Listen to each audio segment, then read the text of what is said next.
Alright, welcome back. We're now on Lesson 2. Today we have text problem 42-31. So for the setup, I'm going to expedite this a little bit. A lot of the feedback I've gotten from previous students is that my videos are a tad long and they take a while to get going.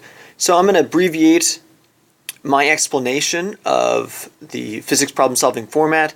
I'm going to have it in one step, flushed out for you, and I will only highlight specific pieces that may be of interest. So I want you to go get a blank piece of paper or a blank printout of the problem so you can follow along with me.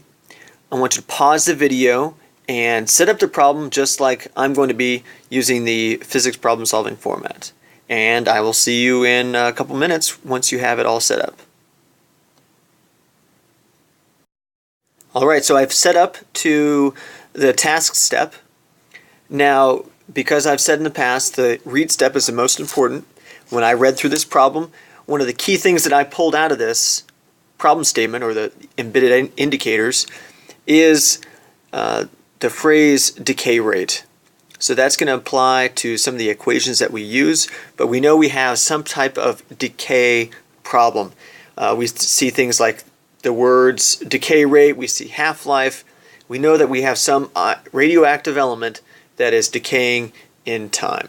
Okay, now with that flushed out, we've read the problem, we understand it. I want you to pause the video and write out the equations you think you will need to solve this problem. So I'll see you in a minute or two. Check out that PRC and check your answers once you're done. Alright, so we're going to need at least 4 equations to solve this problem. The first one I have listed here is our half-life equation. That will help us, once we rearrange this equation, to get the decay constant. Next, this is our population equation, and this will give us the total number of particles given a mass in kilograms. The third equation is just a form of the activity, or decay rate, and that's based off of our decay constant, lambda, and the population. Now this doesn't tell us anything about what the decay rate is after a certain amount of time. This is purely a what is the decay rate given a decay constant and a population. And then once we have that, we can actually use the full time-dependent activity equation, which is our last one. And that's going to help us get at part B. So for the first 3, we'll need those first 3 for part A, and the fourth one for part B. Alright, so if you have these 4, great job setting up and understanding the problem. If you don't have these 4, then get back in that book, get back to those other suggested problems, and keep practicing. Alright, so let's go ahead and move on.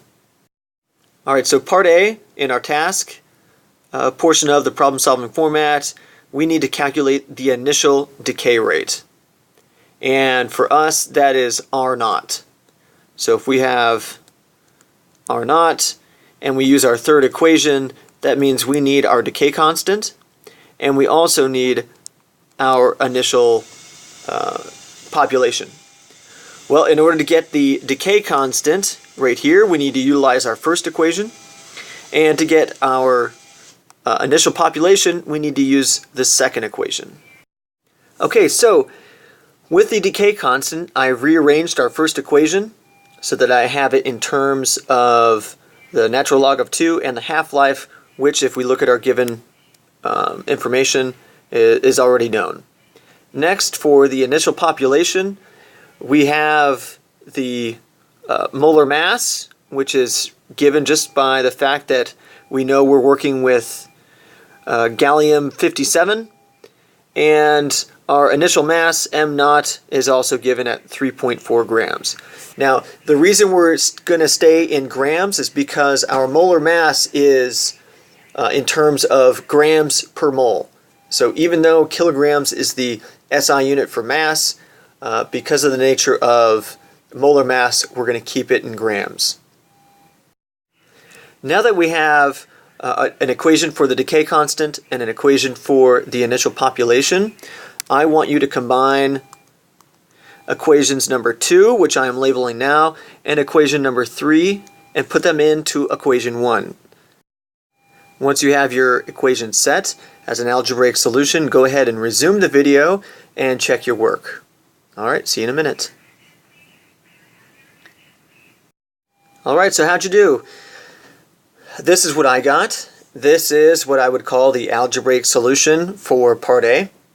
All we have to do now at this point is put in the given values. Now I want you to notice something. The half-life that we're given is in hours. Now because it's going to ask us the decay rate 48 hours later, we don't necessarily need to convert. We just have to be careful that the units that we use to describe the activity are in decays per hour.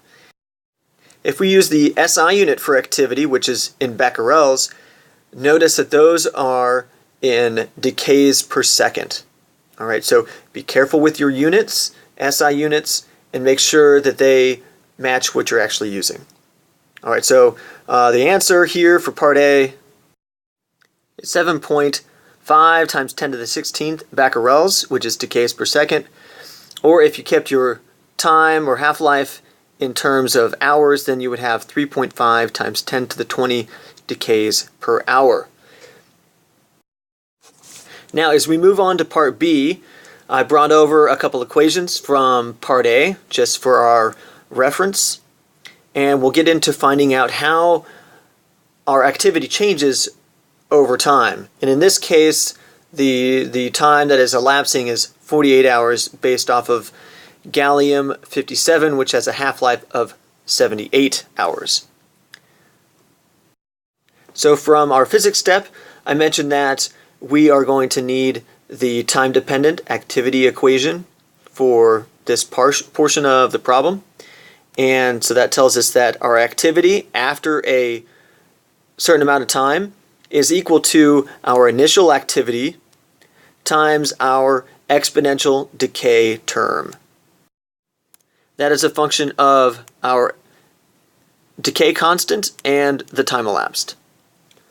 Now, from part A, we can bring in our equation for our initial activity and our decay constant. So go ahead and pause the video. I want you to put our two equations from part A into our equation for part B. So once you have that completely compressed down or combined, go ahead and resume the video and check your work. Alright, see you in a minute. Alright, here is our algebraic solution. It's really just a matter of taking this chunk, putting it out in front, and this exp in brackets, it represents the exponential function. Because we have exponents up here, they tend to get pretty small, and if we have a lot of terms going or substituting into our exponents, it's easier to write it out longhand, exp with brackets. So this and this represent the same thing. Okay, here's our algebraic solution. We've gotten as far as we can go without putting in numbers, and so at this point you can input those numbers and you get the following answer. 4.9 times 10 to the 16 becquerels, or 2.3 times 10 to the 20th decays per hour. Now, for our check step, let's see if we got this right. So, our sig figs, we were given 3.4 grams as our initial mass, so 2 sig figs, we're in the right ballpark there. Our units, we're in becquerels because we're working with activity, that's decays per second, or some type of form of decays per time. So our units make sense. And lastly, we need to think about the actual answer itself. Does 4.9 times 10 to the 16 becquerels make sense? Should we see a reduced rate of decay in time? Well, 4.9 times 10 to the 16 is definitely less than 7.5 times 10 to the 16 becquerels from part A.